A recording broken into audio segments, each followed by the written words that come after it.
Hey everybody, welcome into Lock In Dallas. We got Ashud Zuberry and I'm Aaron Favors, and we're here to talk about sports.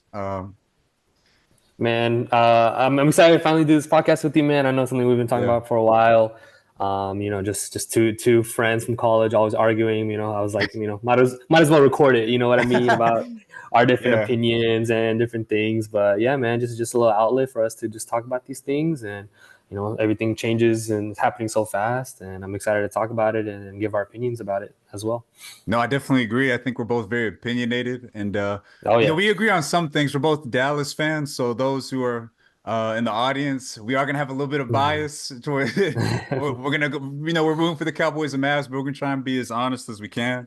Yeah, Uh, yeah. but uh, but yeah, no, we do have some disagreements, so I'm excited to go through those and um, you know, hopefully we can get some feedback. So please feel free to comment. We love questions. It'll give us ideas for the next episode.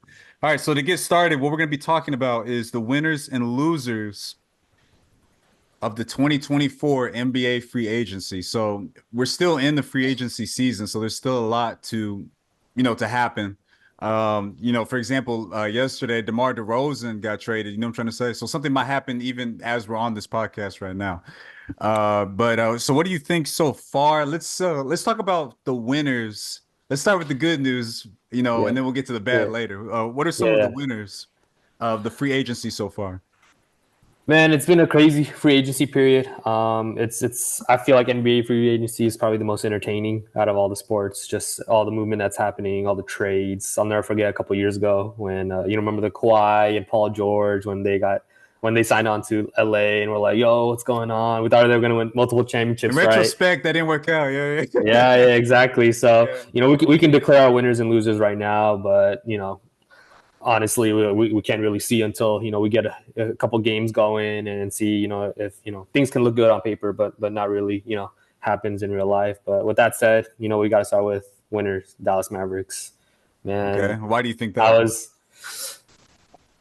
just going into it. I mean, crazy run last year. All right, made it to the finals. Not a lot of people thought we were going to do that. I'm sure. I mean, a lot of people were asking me, who's going to be the finals. I'll say the Mavs as a joke. I didn't think they were actually going to make it, and they made it. But you definitely saw they still had some weaknesses there. I think the biggest thing that they were missing was shooting and scoring the ball. Yeah. Our defense did well. I think we held them. I think the most they scored was like 106 or 108, in the playoffs. And in retrospect, like that's pretty good. We just couldn't score on offense, and that's credit to Boston's defense. I mean, they had like perfect, all defensive guards and Brown and Tatum and every player could guard, but we just didn't have enough scoring. We didn't have enough shooting, and Yeah. we returned to THJ Tim Hardaway, and I mean, besides Game 3, he couldn't really get anything going. So obviously whenever you trade and sign one of the greatest shooters ever, even though he's not maybe what he used to be before, I think that's a win. I think he kind of outgrew the Warrior system. I think he needs something where it's less him moving around and him just finding, being in the corner, or him being asked to do less. Like he just needs to wait for Luka to pass him the ball and just make an open three. And I think that's gonna do wonders for our offense. And Yeah. I think Najee Marshall, Quentin Grimes, we could talk about them in detail as well, but I think they're gonna be good fits. Grimes kind of replaces Josh Green. Najee Marshall kind of replaces Derek Jones, and so I think we addressed our biggest need. And we're banking on Lively to keep improving. We're banking on some of our other players to keep improving. PJ will do better on offense. I think Gafford will be Gafford, and so I think, I mean, maybe not the biggest winners, but I think they did what they needed to do, and they are the West moves fast. Every team improves really fast, and I think the Mavs did what they needed to kind of keep up with that. Well, yeah, I think I agree with most of what you said because at the beginning of the year, as a Mavs fan, you're always gonna say, "Oh yeah, the Mavs are gonna win it all." You know what I'm trying to say? Yeah. But I think that the trade really like set that off. I don't think anybody saw us in the finals, but I think that they didn't expect Daniel Gafford and PJ Washington to make the impact that they made, on the defensive end and also with rebounding. I mean, because I think what we were really missing these last couple of years is just size. You know what I'm trying to say? And PJ Washington, he's a big sized wing. We got Daniel Gafford. I don't want to compare him to Tyson Chandler because Tyson Chandler's a legend, but he's kind of in that mold. You know what I'm trying to say? And he has the opportunity to kind of become the Tyson Chandler. You know what I'm trying to say? Maybe in the long run, him and Derek Lively. Honestly, we kind of got like two possible big time centers in the mix. And I think that's what really helped set us off is that we were finally able to play defense and rebound, and not give up a whole bunch of offensive rebounds. I agree with what you said. So I'm looking at like the trade details. It's the first time in NBA history it was like a six-way 6-team trade, right? Like I was looking over it, the Nuggets got cash, so I guess they were just broke, like, and then like a whole bunch of second round picks were flying around. It's crazy to follow, right? But we gave up Josh Green, and in return we got Quinn Grimes, um, better shooter. You know what I'm trying to say? Um, I and honestly, from what I've seen on tape, he plays really great defense. And I am gonna miss Josh Green because he just brought that kind of he when he stepped on the court, he's gonna hustle, he's gonna dive for loose balls, he's gonna chase after the ball. You know what I'm trying to say? So I am gonna miss that, but I do think if I were to compare, Quentin Grimes is maybe a little bit better, right? And then we have Marshall. Marshall shoots better than uh uh Derek Jones. Jones. Yeah. Yeah, and he plays great defense, right? And he's Mhm. younger and possibly Yeah. more athletic, so or at least on the same, athletic scale. So I'm looking at that, and we're not really losing much, and then we gain Clay Thomas, so we keep our whole team pretty much, right? Add Clay Thomas. A lot of people are saying, "Oh, well, can he defend the wing?" This and that. He doesn't necessarily. I want to see what you think about this. He doesn't necessarily have to start. Because a lot of people are saying, "Oh, we have Clay Thomas, Kyrie Irving, Luca." Well, maybe he'd be okay with coming off the bench, and that's not a bad thing. I mean, we have Jason Terry who used to come off the bench for the Mavs back in the day, right? Yeah. So maybe he could just be like a boost off the bench. Obviously, he averaged 18 points last year. He's still an amazing scorer. And honestly, I could see him starting. I know that he's not the player he used to be, but I think his wing defense is still pretty solid, right? Don't you agree? Oh yeah. I mean, our defense will be a concern, and I mean he's not the same defender he was, like you said, but I mean he's still a plus defender, and he's better than what we had before, in that Oh yeah. role. But yeah, it's interesting that you bring up that he could come off the bench. I was kind of thinking about just different scenarios before maybe where we've seen this, and the scenario that I think about a lot, and it's actually funny because Clay posted a picture with him, but it's when Ray Allen went to the Heat with LeBron, and Ray Allen was with the Celtics for a while. He won a ring with them. He was part of that that amazing team with Pierce and Garnett and everybody. And then he goes Right. to the Heat, right, like a rival. And he doesn't start. He doesn't. He's not playing with LeBron and D Wade like right away, but he's making important shots every game. He gives them a bona fide score off the bench, one of the greatest 3-point shooters of all time. And then obviously we know what he does in Game 6 in 2013. He saves LeBron's One of the legacy. greatest moments in sports. Right? Yeah, yeah, yeah. So Period.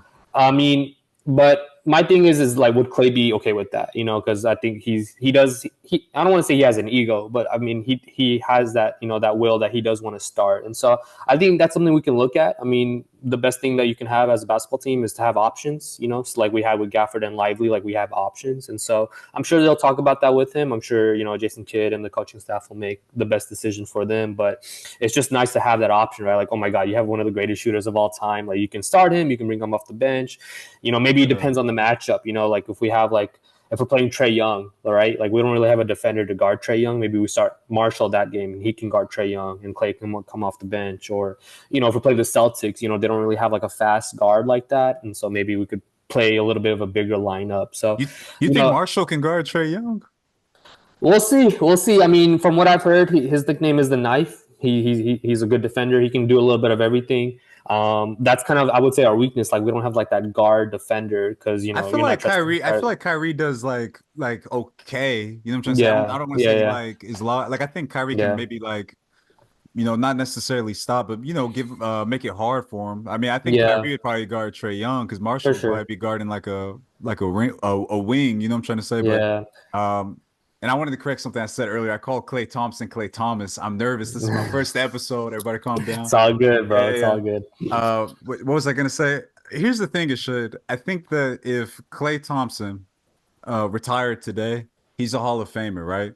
And Yeah, everybody knows it, and for it's sure, not going to be disputed. He has 4 championships. He's accomplished more than a lot of people have who've played in the NBA.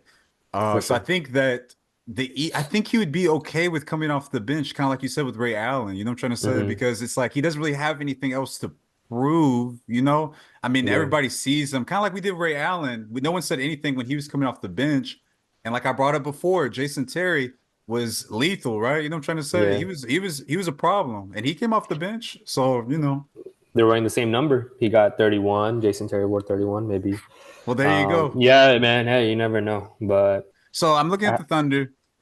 They picked up the Knicks center, how do you pronounce his name? Harris? Hartenstein, I believe. Hartenstein, Hartenstein, yeah, Isaiah Hartenstein. Hartenstein, Yeah, and they needed that defender to kind of log down their middle, right? And then they got Alex Caruso. I think he is a better defender than Giddey.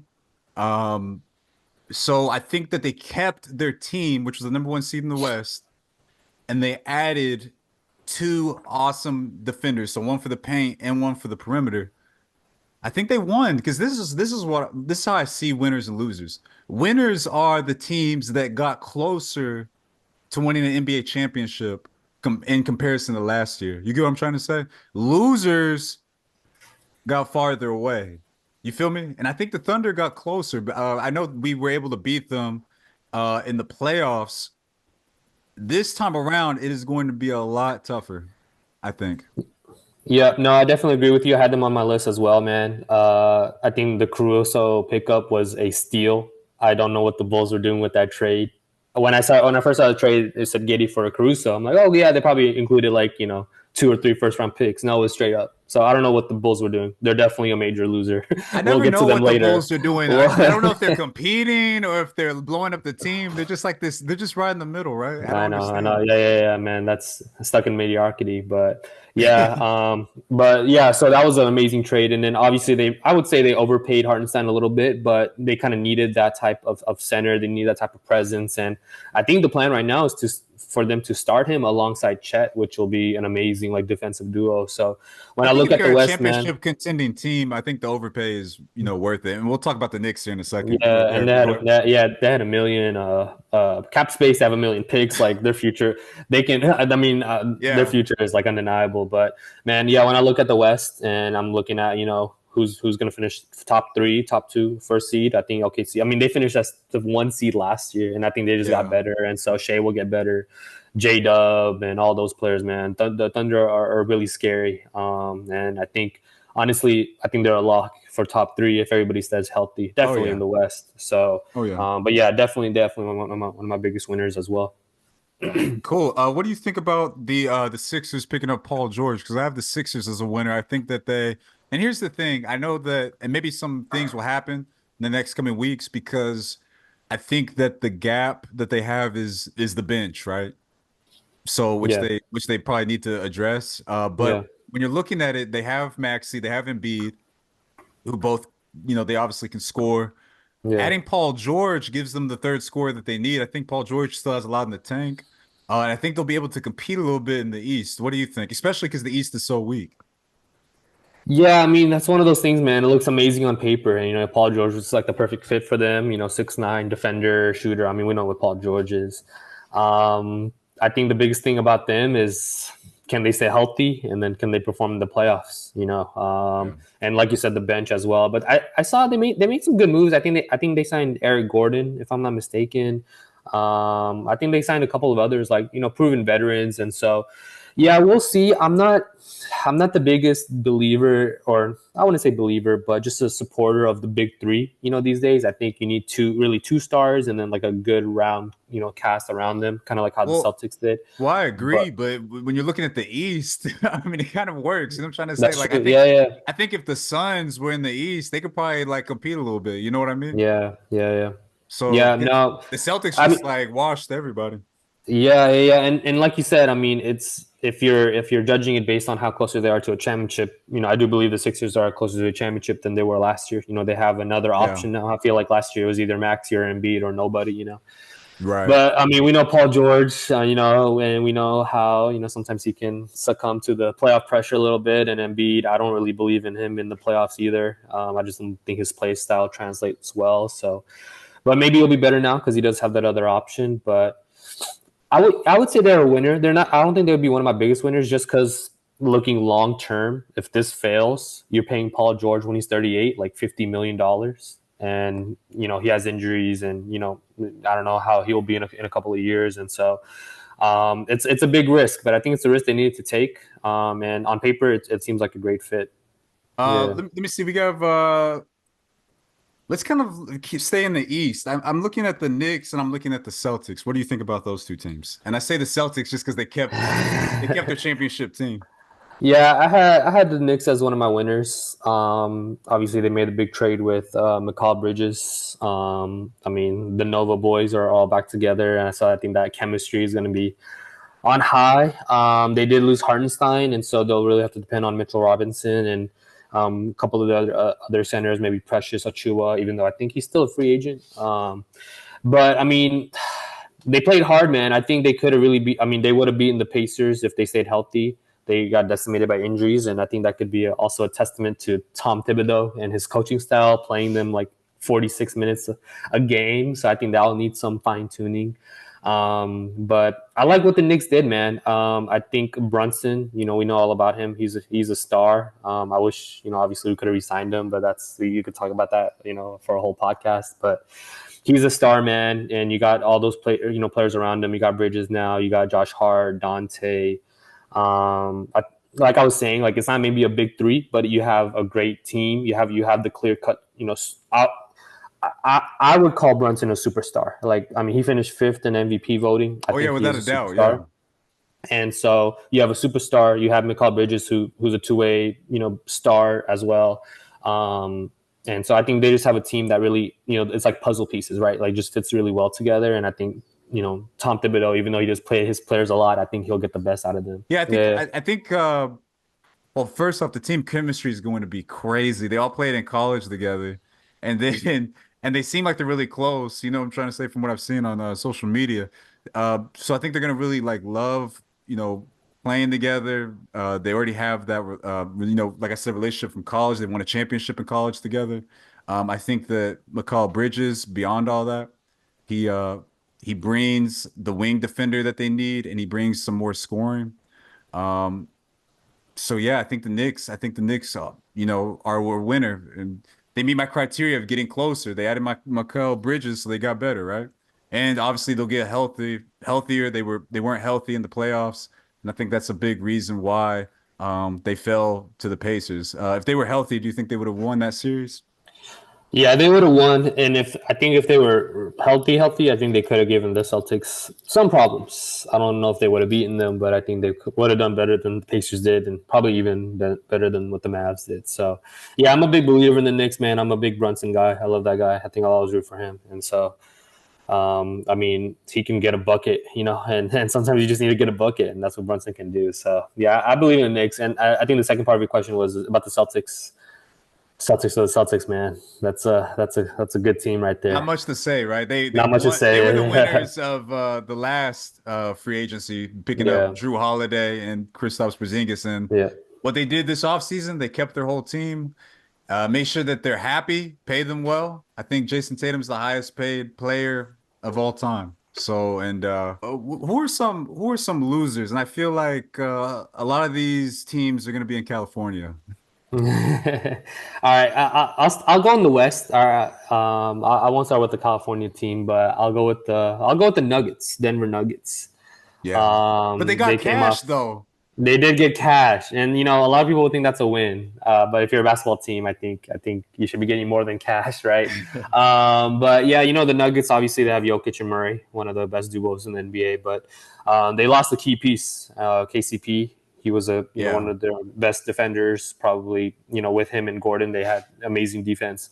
He went to the Magic, which I think that's a great move for the Magic. Oh yeah, yeah, really underrated player. Yeah, Yeah, he's very underrated. But I mean, besides that, I just feel like they didn't do much to get better, And I think, if we're going based on your criteria, I think they're probably further away from a championship. They obviously we know what happened with the Timberwolves. They got beaten pretty badly. Even if that Game 7 was a fluke, which I don't think it was, they still really didn't address anything. I think they're really banking yeah. on Christian Brown improving and Julian Strother, I think that's him, improving as well. But just missing KCP, a key, in their starting lineup. He was a key piece in their championship run. I think that's a big loss for them. And Murray's health has kind of been in the question. Gordon is a great defender, but his offense comes and goes. So I think you're just putting more mileage on Jokic, and obviously he's top 3 player in the game right now, probably the best player in the game, one of the best. But we'll see what he can do without KCP, and that as we go forward, because maybe I don't want to say that teams are starting to figure them out, but I think we're starting to kind of get like, okay, how can we stop the Nuggets, and how do we force the other players to beat us besides Jokic? You know what I mean? Yeah, I agree with you. I think KCP, I like KCP even when he was on the Lakers. You know what I'm trying to say? He's a great player to have on your team. And I think that what they really needed was somebody to help Jokic and to help Murray. We talked about the Sixers earlier, and we included the Sixers as one of our winners because they added what, a third like star, right? And I think that the Nuggets needed to make a move like that. I know they were kind of interested in Klay Thompson. They were interested in DeMar DeRozan. Well, they didn't get those guys. So, here we are. You're in the same position that you were in when you lost that game 7 at home to the Timberwolves. So yeah, they they didn't do much to get better. I mean, they added, like you said, they added Cash, but hey, Cash can't get you 18 points a game. You know what I'm trying to say? So so yeah, they're kind of they're just kind of in the same boat as they were. And honestly, I don't even know if they're like a top 4 team in the West anymore. I'm looking at the Mavs, I'm looking at the Timberwolves, I'm looking at the Thunder. Um, I'm looking at guys like the Kings. I'm seeing a lot of these younger teams getting better and better every year. And the Nuggets, I don't know. I think they're relying a lot on their stars. You know what I'm trying to say? And like you said earlier, you have to have some role players to back these guys up. Okay, so let's talk about some more losers. I'm looking out west. I'm looking at the Clippers and I'm looking at the Lakers. Tell me what you think about them. Um, I would Do you say even think well, do you even think they're losers? Do you think they're losers the starting out? Lakers were one of my biggest losers. The Clippers are bigger losers though, don't you think? The Paul George thing, they gave up so many first round picks. That's And they yeah, gave up Shai Gilgeous-Alexander. Like they yeah. might be the biggest loser because they think about this. Paul George walked and they got nothing back for it. Yeah, I mean, obviously, when you look in hindsight, that's a one of the worst. I don't want to say it's one of the worst trades because they needed to do that to sign both Kawhi and Paul George. In And the moment, it looked good. at the In the time, moment, it Kawhi was looked good. coming. At the time, Kawhi was coming off a Finals MVP, Finals championship, and Paul George was coming off. I think he finished third place in the MVP voting. That's like a Yeah. no-brainer at that time. So like, it's Yeah. easy for us to say like, oh, that's a terrible trade. And right now, when you look at it, probably like 10, 20 years from now, like our kids are gonna look at that trade and be like, what the hell were the Clippers thinking? But like, you just gotta kind of provide that context. But I think with that said, I think the Clippers are able to sign some good players to kind of round out. I mean, they at the end of the day, they still have Harden, they still have Kawhi. I think Zubac is doing really well. I think he'll improve. I feel like they still have some good players: Norman Powell, Terrence Mann, like Paul George missing. Is gonna suck, but I think it's going to come down to ultimately what it comes down to every year for the Clippers, and that's the health of Kawhi Leonard. If Kawhi stays healthy, I think they'll be a solid team. Like I think they'll still be top 8. I'm going to say. Whereas in the Lakers, they got LeBron, they got Anthony Davis, and then they got the same exact team from last year, and they didn't make it to the playoffs. Or I mean, they didn't make it to the playoffs. Sorry, but they got gentlemen swept in the first round against the Nuggets, and so. I think you could kind of see both of those things, but I have a feeling that like the Clippers with Paul George is going to kind of be like addition by subtraction, like because they'll give more shots to Harden, it'll give more shots to Kawhi, to Zubac, to Norman Powell. Whereas in the Lakers, you still have LeBron is 1 year older, Anthony Davis, he has an injury history. Bronny is not going to come in there and save that team, like besides LeBron, besides Davis. I mean, they have Reeves, but I don't think Reeves is going to be doing much of anything besides like 10, 12 points a game. And so I don't know. That's kind of what I think about that. Do you think the Clippers are bigger losers than the Lakers? I think the Clippers are bigger losers because I know like you said the trade looked good, but it still happened, right? So we have to like look at it for what it is now. And the thing is that they weren't able to just get a signing trade done. They weren't able to convince Paul George to stay. I don't think they got a replacement for Paul George because I'm looking at some of these prior seasons when Kawhi Leonard was hurt. So I know a lot of people like to do the playoff P thing and make fun of Paul George, but that guy was the anchor for the team in the regular season. Whenever Kawhi Leonard went down, he was like the leading scorer of the team, right? He would guard your best guy, every night. So I'm looking at that loss and I'm saying to myself, the Clippers got way, way worse than where they were at last year because, like you brought up too, Kawhi Leonard, we don't know what his health is going to be like. We don't know what James Harden's health is going to be like. You know what I mean? So I don't know. I think I have to look at it and I have to see if any more moves are going to be made. But right now they're not. They might be maybe a little bit better than Lakers. It's not by a lot though. It's not by a lot though. Let me say that because the Lakers. They have LeBron, they have Austin Reeves, Anthony Davis. I think I would take their three over Kawhi. They have Kawhi, James Harden, and Norman Powell, Westbrook. Who do you think Norman would? Powell, Zubac. I I would take mean, their okay, three over so them. yeah. They're four. They're four. So their moves. They signed Mo Bamba, which that's Mo Bamba. They signed Chris Dunn. I think Chris Dunn is very underrated. Like he's a good defender with the Jazz. They signed Nicholas Batum as well. Batum's back, and I feel like Batum's very underrated. They signed Derrick Jones. So they signed like a lot of these wing players. I think that like just like good like complementary I like pieces. the Derrick But Jones pickup. Yeah. yeah, yeah. I mean, we know Derrick Jones. I mean, and that was a weird situation too. And I'm still confused about like what happened with that because we gave the same exact contract to Najee Marshall, and Derrick I Jones just saw took that one too. million more per year. Do you think he just wanted to leave? Man, I don't know. There was like a weird situation. He fired his agent like right before free agency started, and then he signed with Clutch. So I don't know if he was expecting more money, or I don't know if the Mavs told him that he was going to be a starter anymore here, and that he was going to be a starter in LA. I'm not sure what happened, and I don't know if any articles got released about that, but yeah, that was weird. I'm not sure exactly what Yeah, happened, but yeah, because he got paid 30 and we paid yeah, Marshall 27. yeah. Same years. So I don't know. It's yeah, yeah. weird. What do you think about the Lakers offseason? Um, I don't think it was good. I mean, they were in a man. So when Klay Thompson, when it was like he's not going to resign, it was like the report was like it was between the Lakers and the Mavs. And when I thought that it Yeah. was between Lakers and Mavs, I was like, oh, he's going to the Lakers for sure. Like it's gonna have they're using the Mavs for leverage, kind of how every free agent does, and they're just going to sign with the Lakers. He stays His in dad California. wanted him to go to the Lakers too, and then I think his dad is an announcer with the Lakers right now. I'm pretty sure. And so yeah, I thought it was a clear cut deal, and I think there was a report that LeBron called Clay like right when free agency started, saying that he should come. yeah, And so the fact that they didn't sign Clay and he went to Dallas instead, which is just insane to me. But there's a lot of probably other reasons why. I think they struck out with Clay. They struck out with some other free agents that they wanted to sign, and now they're just kind of left in the same spot. And I kind of talked about it earlier. It's like all these teams in the West are improving. The Mavs, Thunder, Wolves are just going to keep getting better. The Nuggets, even though they didn't improve, they still got the Lakers number. Like, you know what I mean? yeah. And obviously all these Rockets, Grizzlies, they're all in the come up.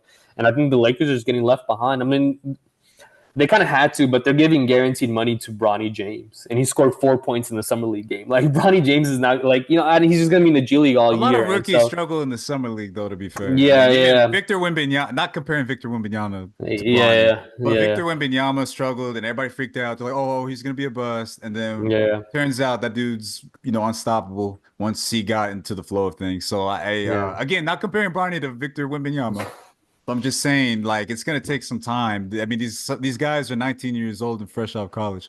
But when it comes to the Klay Thompson thing, like I think that from what I've read, a lot of it came down to he was just blown away by the taxes, man. I mean, mhm, like there's not the income tax in California is just crazy high, and Texas doesn't have those same types of taxes. So even if we're like in a way his contract is less, he's still maybe making more money than he would like in California. You know what I'm trying to say? So I think that's why that was like a big one of the big reasons why he chose Texas too, which is really crazy if you think about it. And also I think that kind of like I think he looks at Kyrie Irving. Kyrie Irving, the media was just dogging him out. They said, "Oh, like it's over for Kyrie Irving. He should retire. He's this, he's that." You know what I'm trying to say?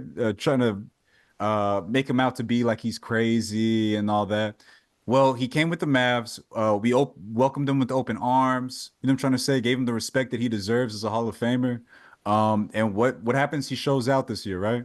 So I think with Klay Thompson, I think he sees that and he sees Dallas as a place to come and kind of have a kind of revive. I'm not saying he's gonna be the same player, but revive kind of who Klay Thompson is, a lethal shooter, scorer, and a great leader in the locker room. You know what I'm trying to say? What do you think about that? Yeah, man, I agree 100%. I mean, I mentioned it with LeBron calling Clay, but I think there were some reports that Kyrie was also talking with Clay, and he was kind of talking about and mentioning, and Right. players noticed See, that. yeah. Man, whenever you and I mean, we both went to Mavs games this year, but whenever Oh you see the man, yeah. Mavs after the game, every player daps up Kyrie. Man, Kyrie is probably one of the most loved players by like other players in the league, and Yeah. they saw how Dallas was treating him, and they saw how he was treated before. And Kyrie has that peace of mind. He's playing with this, he just goes out Yeah. on the floor. He just plays basketball, and The he's at media flip-flopped, yeah, right? yeah, They're yeah, saying, "Oh, he should and retire. He should do this and that." yeah. But now they're saying, "Oh, Luca and Kyrie, they're the best combo in the league now." Yeah, It's yeah, crazy how yeah, they switched up. yeah, man. I mean, and We sorry, go go ahead. ahead. No, finish your point. No, I just wanted to say, like, I think Clay was looking for that same peace of mind. I think whenever you go into his Instagram comments on a post about Clay, everybody's talking about that 0 for 10 he had in the elimination game. And I mean, that's cool and all. That's a meme, right? But it's pretty disrespectful to who Clay is. I mean, 4-time champion, one of the greatest 3-point shooters of all time. Like, if you're just basing him off one game, like, it's pretty unfair to him. And I get that Yeah, it's because you funny could or just bring up whatever. the 11 dribble 60 point Yeah, thing. right? Yeah, yeah, People yeah. have So, bad games. It's just so yeah, and yeah. it's always the keyboard warriors that probably live in their mom's basement. But anyway, Exactly, exactly. we have to move on. So let's kind of like just do a quick rundown. Okay, so Yeah. God, we didn't even talk about the Bucks. Man, time flies. Yeah. Okay, so this is what I think. I think when it comes to the winners of free agency, my ranking, I got Thunder number one. I got Celtics number two. I think I'm gonna go Mavs number three. And then I got Knicks four, Sixers five. What do you think? Yeah, no, I think that's a great list. I think I had most of those teams. I'm trying to think if I had anybody else listed on there. Um, they're not. I don't think they're in my top five, but I think the Spurs made some good moves. They're not. I feel like they're not rushing things, but like they got Wemby, one of the greatest point guards of all time, with Chris I Paul. They like got that. some veteran moves. They're loading up on draft picks for a bigger move later on. So I think they're gonna be really scary when they make that all in move. Stephon Castle. I'm a big UConn basketball fan. Stephon Castle is awesome, man. So he's really gonna be a great player for them too. I agree. I agree. One of my losers that we didn't talk about, just really quickly, the Sure, go ahead. Hawks. The Hawks, man. I don't know what they're doing. I don't know what their plan is. They traded away Murray for not a lot. I guess they could try to build around Trey, but I don't really believe in however you say the number one pick's name, Zachary Recesser or whatever. I don't know. I don't even know how you say his I didn't name. even like their number one Yeah, pick. Yeah, I I mean know. Yeah, yeah. they kind of had to though, because Sarr like he told him he didn't want to work out for him. So what are you Man, gonna they do? should have. I feel like they should have traded out of that. Then I don't know. Like they should have gotten Yeah, some. But sorry, I know you were talking about winners, but I just thought no, I'd do that's it real okay. quick. But yeah, man, I would argue that those are my same winners as well. Yeah, and And then we can I, throw I maybe the think Kings and Pelicans in as honorable mentions. You know what I'm trying to say? yeah, yeah, yeah, Well, you don't like the DeMar DeRozan thing. I guess we'll talk about that later though. yeah, yeah. The losers. I'll go in opposite order. So the fifth biggest loser, I have the Nuggets. Fourth biggest loser, the Bucks, which we didn't talk to. They didn't improve at all, kind of like the Nuggets. Third biggest loser, the Suns, kind of like the Bucks and Nuggets, didn't do anything to improve. And then number two, I have Lakers, and number one, I have Clippers. What do you think about that? And we can throw Yeah, in Hawks as honorable mention, maybe on yeah, top. yeah. Yeah, I think the Suns one is pretty interesting. I just don't know like what else they could have done. I guess if you don't agree with It kind of their goes into your other thing. moves, It kind of goes into your whole the big three thing. I mean, these guys are really, really like. I mean, they deserve what they're being paid. But I'm mhm. just saying, when you have three Yeah, guys making that money and you don't have a bench, yeah, I mean, you're not going to win, two rounds into, a playoff, yeah, into the playoffs, So, yeah. No, that's uh, a good point.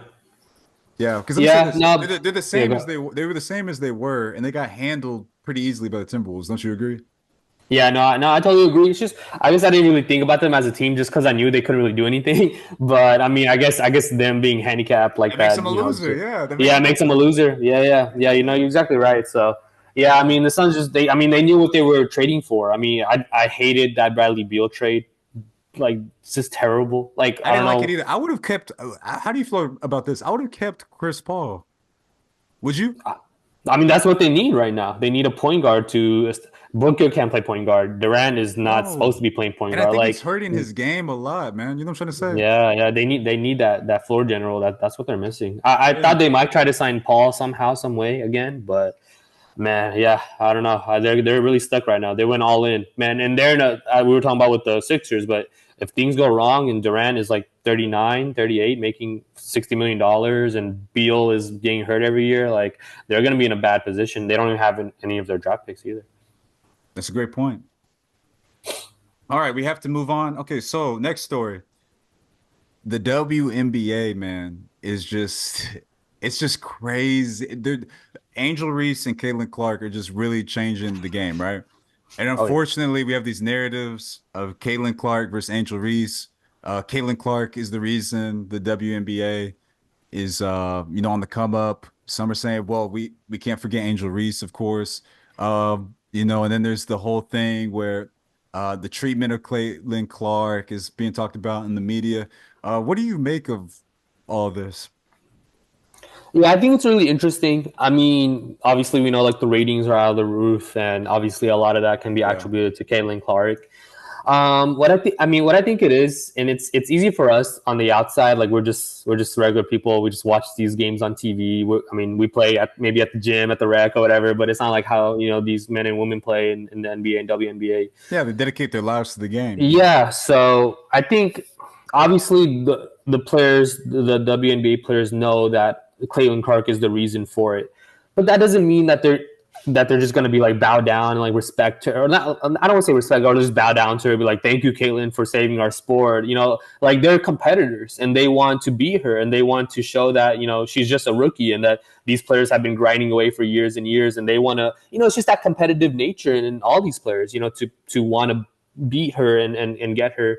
And so I think stemming from that, that's where you can kind of see maybe some, I don't want to say jealousy, but maybe some jealousy, some envy that Caitlin Clark could be receiving. And they just want to prove like, nah, like I'm better than Caitlin or, I'm good too, and I think that can kind of come from like, oh, then these women hate Caitlin. They're jealous of her. They want to be here. It's like, no, it's not like that. They're just competitors. They want to be here. They want to best her.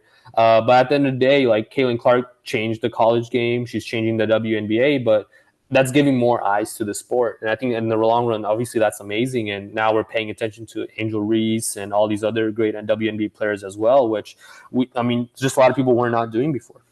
Yeah, I just realized you're in outer space. I didn't recognize that just now. You're floating in outer space as we're Oh talking. That's yeah. awesome. Oh yeah.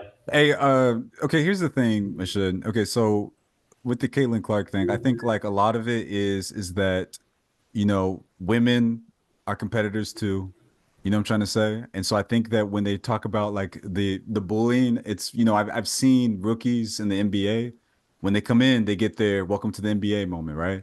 And so I think that, obviously I don't want like a flagrant or technical foul or anything, but if they're playing and competing with Caitlin Clark, there's nothing wrong with that at all. You know what I mean? And I think that I look back into college, the Caitlin Clark story, a big part of it was the competition she had with Angel Reese, right?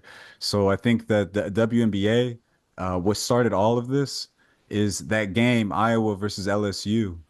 You know what I mean? What started this Oh yeah. year? Oh yeah. Oh yeah. That was a big moment for women's basketball, and I think that's kind of translated to now because Caitlin Clark and Angel Reese are just taking over the games. It's crazy. We've never seen rookies do stuff like this. And it factual because they're breaking all of these records. Angel Reese with all the double doubles, and then we have Caitlin Clark getting a triple double as a rookie. And so I think that the only thing I kind of wanted to say was that really respect Caitlin Clark. I think she's really talented, but I don't want us to take away what Angel Reese has done, for not only college basketball, but also for the WNBA as well, because I think a lot of people don't put Angel Reese's name in that conversation, but I think it's in my opinion, from what I've seen, and this can be backed up by ticket sales, and it can also be backed up by just numbers and winning percentages. Angel Reese is making a huge impact too. I think it's Caitlin Clark and Angel Reese. What do you think about that? Yeah, man. I mean, I definitely agree with you, and I just think like that rivalry is amazing for the sport. It's amazing. I think that's what brings eyes to the game, man. Not trying to And be overly dramatic, but it's like kind of like how Magic Johnson and Larry Bird, like yeah, how they compete in college and yeah, then translate it to NBA. It's just yeah. like that, man. It's just amazing for the sport. Go ahead, Yeah, sorry. no, no, I totally agree with you, man. I mean, I feel like that's what like a lot of like the NBA is missing. I feel like, I mean, I don't know, I don't want to sound like an old head, but like a lot of these players are like really nice to each other. It's like it's just a game at the end of the day. Like we don't get like that hatred or like that rivalry anymore. We got Luca versus Booker. I think that's kind of dying down now too. But like a real Yeah. rivalry like that, like Angel Reese, Caitlyn Clark, both rookies, both like amazing players. I think that's good for the league, and I think it's easy to get really toxic, with that.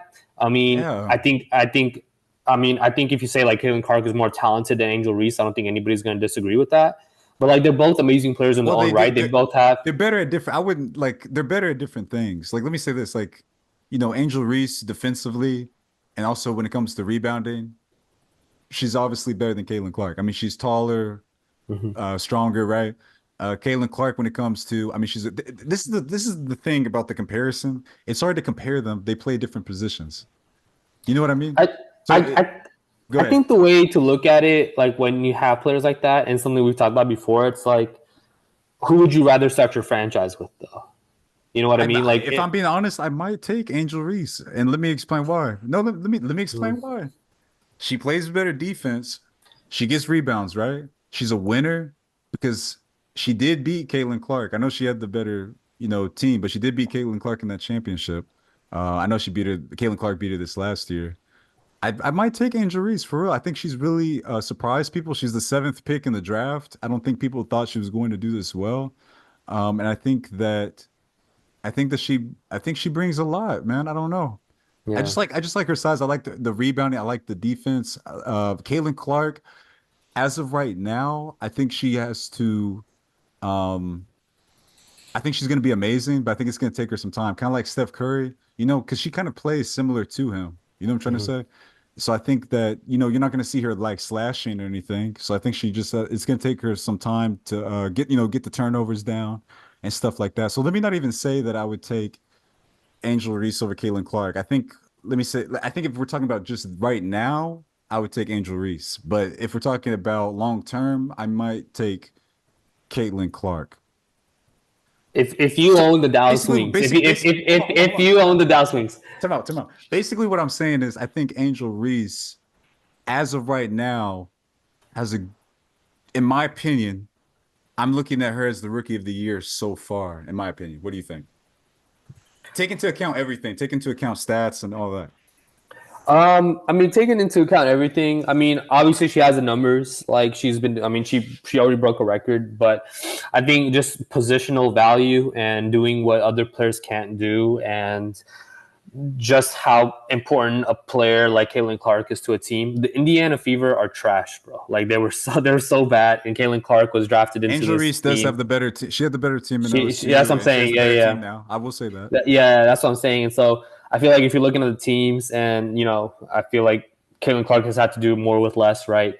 So I think just positional value, just being able to do a little bit of everything, just passing, being the floor Yeah, general, being a she's a great scorer. passer. Yeah, Yeah, yeah. So I think I would take that, obviously. But if you choose Angel Reese, like I don't think I don't that's think what that's a bad I answer. think that's And the argument I'm trying to make. I'm not trying to really like compare or say, oh, this person's like way better than yeah, this one. I think I'm just yeah, trying to put it out there that it's not as far as people think. I think that there's like this.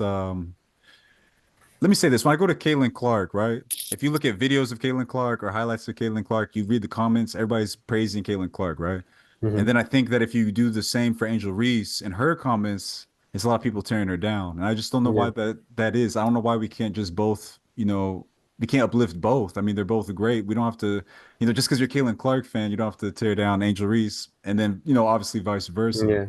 What do you think? Yeah, I mean, I think it stems from just Caitlyn Clark. I guess was the person that started the movement. You know, like she was the one that Yeah. was hitting the long 3 pointers and making the crazy passes. And so I think people just feel like they've known her longer. And so anybody that's like kind of as a threat to her, they see them as the enemy. You know what I mean? And they're like, oh, let me, go attack this person, or let me, not support them because, I'm a fan of Caitlyn. And I Yeah. think we get, just as sports fans, like we tend to do that where it's like, okay, like I'm a fan of this person, so I'm gonna knock down everybody else. And I think, Right. Yeah. it's okay to do, like, at the end of the day where we support who we want to support. But I think, at the end of the day, these athletes are real people. And Right. it's like, whenever you go to these games, it's like, man, these people are real, and like they're living, breathing humans. And it's like they have feelings too. Especially with with the WNBA, like a lot of the new attention that they're getting, a lot of these players have never gotten the attention that they're getting this year. And so I think just showing our respect and not, I mean, obviously it is a competition, but like just staying respectful and just recognizing that these women are like super, super talented and they worked their whole life to be in this position. Let's talk about Bronny James. Okay, so I don't know where your head is when it comes to this, but Bronny James, he was drafted in the second round by the Los Angeles Lakers. Bronny James is the son of LeBron James. Bronny James played for USC. He's a Division I basketball player. Um, and there's a lot of uh, there's an outcry of people saying, "Oh, was it just because LeBron's his dad? Is that why he got drafted?" And then there's a lot of people coming to Bronny's defense. Where do you stand on this? Oh man, it's tough because like LeBron did what he want, like that, like just that's an amazing goal, man. Like you got your son drafted. I mean, and I don't want to say like LeBron Awesome got him moment. drafted, but because Bronny put in a lot of work himself. But I mean, if we're just talking about the pure facts of it all, if his name was Paul Johnson and he was from Kentucky, or Michigan or wherever, I don't, and he averaged the same numbers as Bronny, I mean, he's not getting drafted. You know Yeah, what I mean? mainly Like, because of his name. His name is horrible, yeah. Paul Johnson. So I mean, No, obviously you can listen, respect listen. that, Yeah, go ahead. but yeah, yeah. But I I mean, at the end of the day, if we're just gonna be honest with ourselves, I don't. I mean, obviously it's the name and it's who he is. That's why he got drafted. Here's the thing though, should I'm looking at GMs, I'm looking at owners of teams, I'm looking at coaches. So there's like all these people who are complaining about this, but I think that Jerry Jones, we love the Cowboys, right? Jerry Jones owns the Cowboys. His son, right, is gonna probably take over once Jerry Jones is no longer the owner. And I can name other examples of coaches who have helped their sons get a coaching gig. You know what I'm trying to say? So I think that LeBron has done a lot for the game. Um, he's probably the most, when it comes to years of playing, the most consistent, right? We've never seen anything like this. And I think that I think it's fine. I don't know. I don't think it's a big deal because I every other like owners, GMs, coaches, they do it. But then when a player does it, when a player makes sure that his family's taken care of, and the player worked really hard to get to the position to even do something like this, I think there's an outcry, and I just don't understand why. And I think that people complain like, "Oh, like this is gonna set a bad precedent." No, it is not. We're never gonna see anything like this again. You know what I'm trying to? Well, literally, like I don't even have to. I'm not. I could bet like $1,000 right now. We're never gonna see someone play with their son. You know what I'm trying to say? This is crazy. No, yeah, I mean, I agree with you. I mean, it, it's hard because, like, And I let me don't see tell you, anything let me wrong go with it back either. to Go ahead, go ahead, go let ahead. me go back to the Paul Johnson thing too. Okay, with Paul Johnson from Kentucky. Look, Bronny James, this dude played Division I basketball. That's what people don't understand. This guy's acting like, and we have to remember he had the heart situation. So he was playing this whole season, like in the middle of recovering, he was also playing his first year of college basketball. So I think we need to give this kid a little bit of grace. You know what I'm trying to say? And then the summer league, his first summer league basketball game came around. He didn't play that well. Connect didn't play that well either, and he was the number 17 pick in the draft. You know what I'm trying to say? So it's gonna take these kids some time to get to where they need to be. I I think think to expect Bronny James to be on that level when he was a second round pick is a little unfair. I think people respect what LeBron did, and they respect the work that Bronny James put in. I think it's just about like, does Bronny deserve everything that's happening? Like, does his accolades? And I think that's kind of what I'm getting at. It's like, if you know, he averaged what, like 3 or 4 points a game at USC. You know, I he know, played. but I mean, again, I'm the no, heart no, thing no. though. Yeah, yeah. That's what I'm saying. I think a lot of people say, okay, yeah, he had all these troubles. So why don't you just stay in college another year? You know, why don't you just stay at USC? Why don't you get some more experience under your belt? Why don't you know? And Well, I think to be fair, I think he the wanted to play with his dad though. yeah, I mean, and that's the thing, and that's like, oh, that's the only reason he got drafted. And so I don't think people are like getting upset with that, because LeBron definitely put that pressure on the Lakers. Like, you draft my son. Well, yeah, Yeah, yeah, Rich Paul was calling people saying, yeah, "Don't yeah, draft my son," like, or exactly. draft And so LeBron's son. Yeah, yeah, and I think that always rubs people the wrong way when an agent acts like that, and it's like, it's that privilege, the parental privilege. But like, me personally, like, I mean, I don't see anything wrong with it. They yeah, did give yeah, they gave Bronny 8 million guaranteed, American dollars though, and yeah. so if that's the choice they wanted to make, I guess, to secure LeBron's contract and everything. I mean, that's the You know, choice, LeBron but brought a chip to LA. You know what I'm trying to say? So the Mickey yeah. Mouse ring though. Hey, hey, wouldn't it have been funny if the Boston Celtics drafted Bronny? Yeah, yeah, they would have. Yeah, Because yeah, that would they have had been the pick hilarious. before, right? In the Yeah, second yeah. round, I I thought think. they were about to. I thought they were about to. Yeah, Yeah, that would have been so disrespectful. yeah, yeah. Um, uh, again, going into the bias, we are Cowboys fans.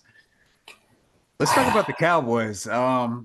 Unfortunately, What's uh, what's going on there, man? I see CeeDee Lamb. CeeDee Lamb doesn't have his deal for some reason, even though he's our best player. I see Dak Prescott in the walking boot. Um, I see that we lost a lot of players. We didn't get better at all. And I then I see see the Micah Parsons hanging out with C.J. Stroud, going on their little love tour around the world. That's what I see too. I see But no, man, I see the same. You know me, man. I'm an optimist. I love believing in the Cowboys every year, just to be let down. This last year did feel different. I know we're running short on time, but I just want to give you some context. I know you remember this, that's but what I was gonna say. Wait, I'm sorry, I lost my mind. I see our enemies, the Eagles, getting substantially better. They got the best two cornerbacks in the draft, man. Sorry, yeah, go ahead. nah, man. What They do I always make remember? amazing moves, man. We finish the year. We win the division with the number 2 seed. We have Yeah, an in the easiest road to the conference championship than we've had, in the past few years. definitely should We go just to the need to Super Bowl then.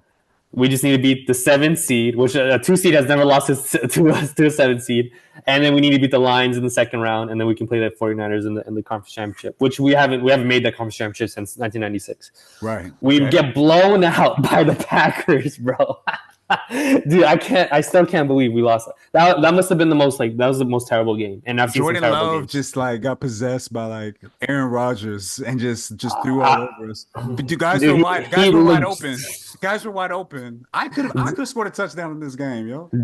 Whenever Dak gets shook, he has this look in his eyes, and I think you know what I'm talking about. He just looks like he's never played football before. And I love Dak Prescott, but Him and I just don't CD know what weren't on the same happens. page. CD started getting frustrated like first minute into the game. Anyways, ever since then, my optimism has died down, and I'm on team Jerry Jones needs to sell the team, or something needs to change, because I think it all stems from ownership. I Well, think he's it all not going to stems do from that. no, yeah, that's what I'm saying. I mean, you see the Mavs, they're being aggressive. They're making trades. They're signing free agents. We're making risky trades to trade for Kyrie, and it works out. The Cowboys are allergic to any risk. They're allergic to any aggressiveness, and that shows. Like, and we're not even re-signing our own players. We're not even re-signing Micah. We're not re-signing CD, Dak. Like, there's no plan. There's no end game. They're just trying to see what happens, and it's gonna end badly, and it's sad. And the Cowboys are always gonna be my one of my favorite teams ever, and I'm always gonna watch them. But I really don't think anything's gonna change under the ownership, and unless they change their mindset, unless something happens all of a sudden, Jerry Jones just wakes up one day and realizes that he's been doing everything wrong for the past 25 years. But it's sad, man. It's and I know you're even much more of a pessimist than me, so I don't know. What do you think? I think it's blow up time, man. And I think that if you look at the contracts, Dak Prescott's on his last year, Mike McCarthy's on his last year. I think that if this year goes bad, which it's looking like it's going to, because we got upset by a 7 seed in the first round, and we got substantially worse. Um, they're gonna blow it up, which needs to happen. Well, let me. The thing about it is, if they do blow it up, they need to keep CD Lamb because he's a talent you can't get rid of, man. That dude is amazing. He's our best player. They need to make sure they sign him. I don't care what they need to do. They could trade away anybody else. CD needs to stay, and then everybody else probably needs to go. What do you think? All right, I got two questions for you. First Sure, go question: ahead. Who, if you had to place a blame, like on one of these three things, all right, what Okay, would you go place ahead. the blame on the most? The Okay, players for why we haven't done well. The okay. players, the coaches, or the ownership? Oh man, the most blame. Yeah, I want to say, well, number one's the ownership because we had these same problems when we didn't have these players. Back when we had Tony Romo and all of them, we still weren't able to get it done because it's the same problem. We're not aggressive enough. We waited to give Tony Romo an offensive line when his back was already messed up. You know what I'm trying to say? Um, we just don't do things right. We don't make the move. We're not aggressive. We build our team through the draft, which is awesome. But sometimes you got to make a big move. And yeah, I mean, they tried to make a big move with Amari Cooper. It worked out for a little bit, right? That was the big move that they've made here recently yeah, in the middle of the season. And unfortunately, it didn't really work out the best. I think that second, it would be players. I think that Dak Prescott is an amazing human being. And I think that he's done a lot for the community. He was a Walter Payton Man of the Year award nominee or recipient. Was it? Did he yeah. No, win? he won. He Yeah, won. he Yeah, won. Yeah, great guy, great leader. I think that in the playoffs, he just has not been getting it done. And I mean, I don't mean any disrespect, but if you're not winning, that means you're not getting it done, right? And the quarterback is the most important part of the team. He fought for the contract that he got, a contract that he deserves. If you're looking at win percentages and looking at stats and everything and looking at the leadership, but if you're getting paid like that, right? That's obviously taken away from us getting other players. You have to perform, man. You know what I'm trying to say? And I think that if I'm looking at that Packers game, like you said, I don't know what happened. I don't know if it was the whole side fight with him and CD Lamb. He looked shook. You know what I'm trying to say? He looked shook. And I don't know. I blame players. And then third, I blame coaching because we can say Mike McCarthy this, Mike McCarthy that. The dude has 12-5 seasons. You know what I'm trying to say? And honestly, I think players are more important than coaching because I can name a few teams where the players carried the coaching, and one of them, Mike McCarthy, was on when the Packers won the Super Bowl. Aaron Rodgers really carried that team. We can name a few LeBron James teams where he carried the team to the finals, and the coaching was like decent, right? So I mean, that's kind of where my head's at. So I think Jerry Jones number one, Dak number two, Mike McCarthy number three. Man, what do you think? yeah. So the reason I asked that is just I don't want to say it's time to blow it up, and I don't like. I just think How? How? building Why, a. why are you not on blow up? We've seen it. It doesn't work. It's hard, man, to build an NFL roster. Like like it sucks because we are close. We are close to winning the. You like you said, 12-5 seasons every year. I guess I just what's the next option? Like it's just finding a Start quarterback over. but Let me say this: the Eagles, when they were being coached by what's his name? He was out of college. He coached Chip Chip Kelly, Kelly. Hmm. right? They had amazing players, right? Deshaun Jackson, LaShawn McCoy. Was Michael Vick on that team? I believe he was, yeah, They or had they like had so much stuff. yeah. They had speed, talent, this and that. It wasn't working. They fired the coach. They blew it up. Lo and behold, they won a Super Bowl a few years later with Nick Foles. Man, it's tough. It's tough to So I find a mean, you know what franchise I'm trying to say? quarterback. It It's tough to sucks in find a the franchise quarterback. You know what I you mean? Like, are we gonna try to try out Trey Lance, and see what he does? Are we gonna intentionally tank games? I don't know. Like, I feel like you got to get lucky. We found lucky, or we well got lucky to find here's the bottom Dak. line. Here's the bottom line though. Do you think we can win a championship with Dak based off what Yes, you've seen? I think we could, and I think I mean I was putting some of the blame on Dak for the loss against the Packers, but I think it was also the defense, and defensive game plan was horrible. I mean, they ran it down our throats. We can't blame They it all really on didn't Dak. give. The defense was horrible as Yeah, well. they And didn't give the offense a chance. Micah Parsons doesn't get a lot of Yeah. blame either.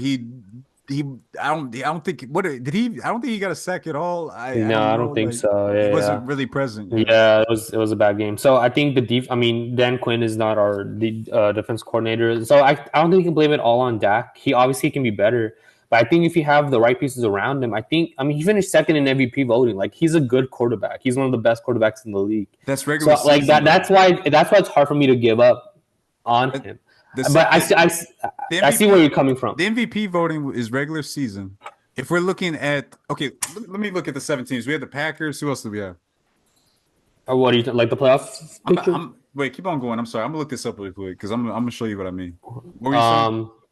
No, I'm just saying, like, I believe in Dak. Like, I think he can lead us to Super Bowl. But like, if the front office is giving him the right pieces around him, if they're surrounding him with good talent on the offensive line, I don't even know who our starting running back right now is. Are we starting Zeke? Is that the plan? I don't even know why we re-signed Ezekiel Elliott, first of all. But probably, I mean, Zeke, he's a great blocker. Yeah, as we saw, right? Wait, and I mean, we have CD. Yeah. That was a stupid play to begin with. Yeah.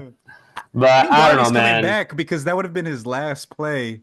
As a Cowboy. I know. I'm glad I kept his jersey too, but yeah, I mean, it's tough. I see where you're coming from. It's hard for me to give up on Dak. I love Dak as a person, like you were talking about, man. He's an amazing person. I think he's a great athlete. It's tough. I just pulled this up, okay? And let me see. We had the Cowboys. I'm trying to remember who was in the playoffs last year. We had the Cowboys, we had the Lions. Who else was in the playoffs? We had the Eagles, 49ers, Niners, and then we had the Bucks, and then we had the Packers, and then who was that last team? I think that's it. I think there's only 7. Right? 1, 2, 3, 4, 5. I got 6 teams on here. Let me see. Who are we missing? Niners, Cowboys. Oh, we're missing Lions. the Rams. We're missing the Rams. The Rams. Yeah. Okay. I'm gonna go down the list, and I want you to be honest with me.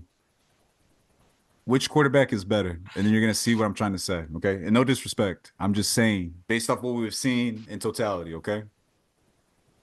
Because I agree with you. I think he could win I think he's a Super Bowl caliber quarterback, but based off what I've seen so far, right? Not basing it on the future. You know what I'm trying to say? Cowboys, Lions. Who's a better quarterback, Jared Goff or Dak Prescott? I've had this argument with you and Sahil before. Based off everything we've seen, including last year, who's the better quarterback?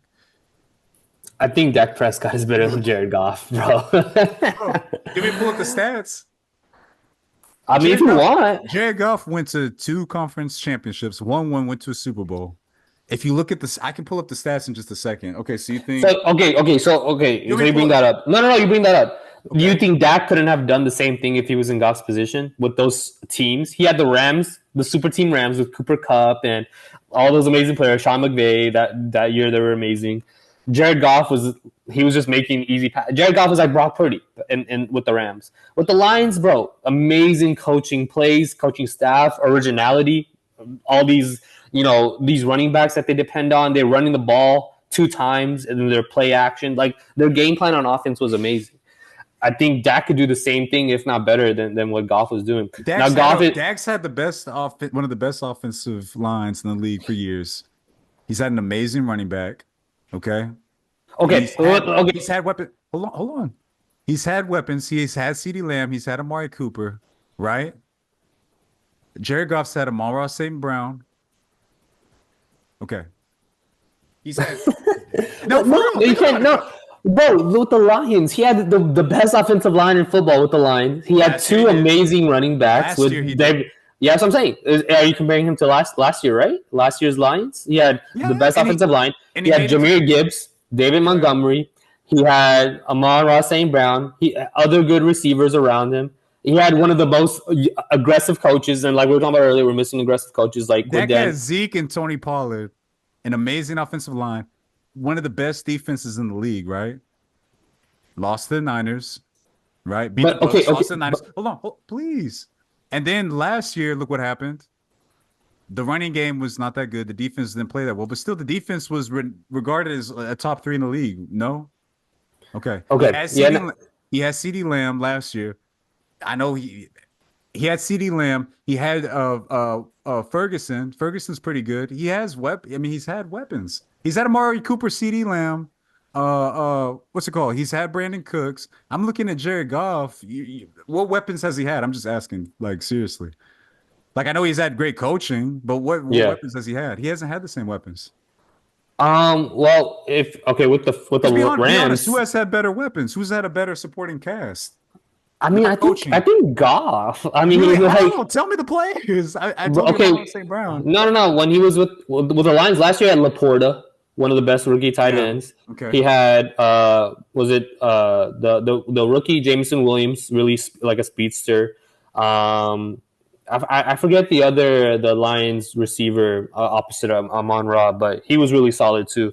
I just feel like they had complementary pieces, but like I said, the supporting cast, You like don't the know their offensive. names, and then you brought up Jamison Williams. So Dax had way better like receivers than like Jamison Williams, if we're being fair. And I'm about to pull up the stats. It's gonna blow your mind when I show you these stats. Okay, I'm gonna Okay, show you. but We have to.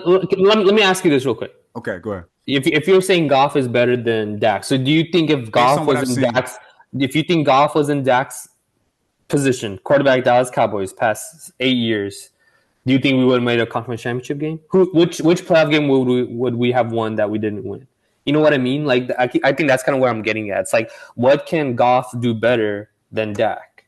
I think like there's this thing. There's people talk about skill, and then people talk about like this thing called like a championship mindset, right? So Nick Foles, if you're comparing Nick Foles to Dak Prescott, I think Dak Prescott skill wise, right, stats wise, all of that is better than Nick Foles, right? But if you're talking about that championship mindset, not making mistakes, not turning the ball over, throwing the ball away, doing like drop down passes.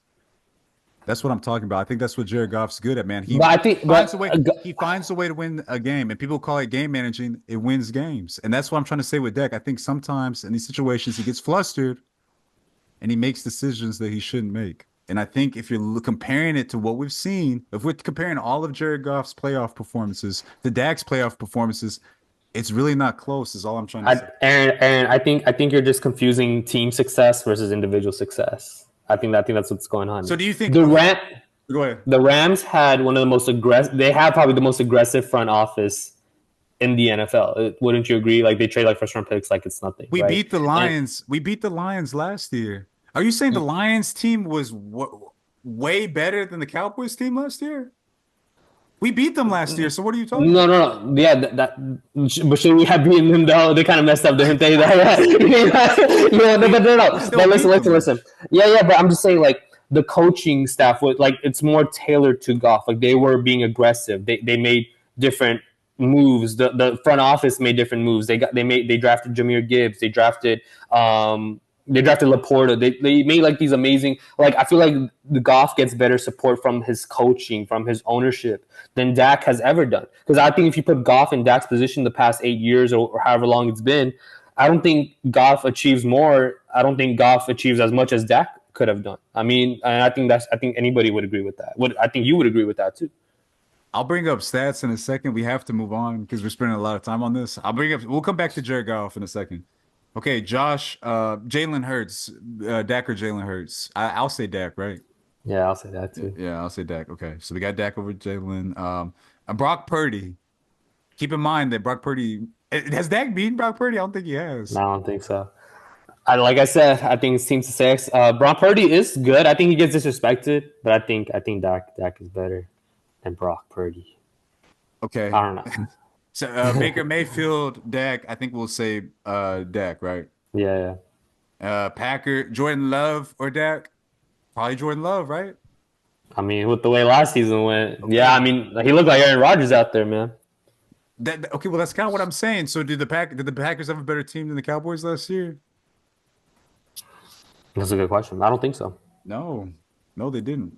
But their quarterback went out there and won the game. The defense played well too, though. And then we have Matthew Stafford or Dak. Currently, Currently, I'd probably say Dak, but I mean, because Matthew Stafford's kind of been struggling with injuries and stuff Yeah, like that. yeah. Okay, well, this kind of proves my point. So we have like we have Jared Goff and the Lions who are going to be a problem, and we have the Niners and Brock Purdy who Dak hasn't been able to beat. How are they going to get to the championship? Hoping Might as some well team blow it beats the up. Like, 49ers. Hoping yep, some blow team it up. beats the 49ers. And the thing is like the Jalen Hurts may not be better than Dak, but the Eagles are just all around better. You know what I mean? So Mhm. we have like three. No. We said the Packers too. So we have four teams. We got the Niners, the Eagles, the Lions, and the Packers that are, Yeah. in my opinion, way better than us, right? So yeah, just blow Mhm. it up. It's not like if we're not in the top four and it's not even close, then what's the point of even continuing this? It's not working. But I mean, we have been in the top four though. Like last year we were the 2 seed, and I think it's just that playoff success. I think the Cowboys ownership. I think they're starting to kind of see where you're coming from. I think that's why they haven't given Dak an extension. They want to see one last year, and then they want to go about it. And if we can argue if that's the right way to do it, which I don't think it is, but I think that's where they're at right now. They want to give McCarthy and Dak one last year, and they want to see where they get. And I don't think that's the right way to go about it. But I think if it doesn't work out this year, which I don't think it will, I don't think you think it will either. I think they'll blow it up, like you're insisting. So, okay, say that things go bad. Like, would you be okay with the blow up? It's just tough because now Dak is gonna leave for nothing. You know, like we could have traded him, and now we're getting nothing for him. Like, are we not? Are you said only we resigned CD? What are we gonna do with Micah Parsons? Are we not gonna resign him as well? I mean, Micah's If it's a blow up, you gotta. I hate it, but you gotta commit to the blow up. I bro. mean, I would we'll have to see. I would rather let CD go than Micah. Dude, Okay, Micah's like on a that's a good question, Micah or CD. But we'll I have don't know. to. I feel Yeah, like it's harder to fight. Yeah, yeah. I'll have to But research that and yeah, see. yeah. I'm basing it more on like, because here's the thing: regular season is regular season. Playoffs are what leads you to like the championship. So if you're not performing in the playoffs, like what am I supposed to do? Like let's think about this. And I'm not trying to compare Dak to Tim Hardaway Jr. Tim Hardaway Jr. was in the sixth man of the year conversation earlier this year, right? Mhm. Okay, the playoff performance, what do you think? Yeah, not good.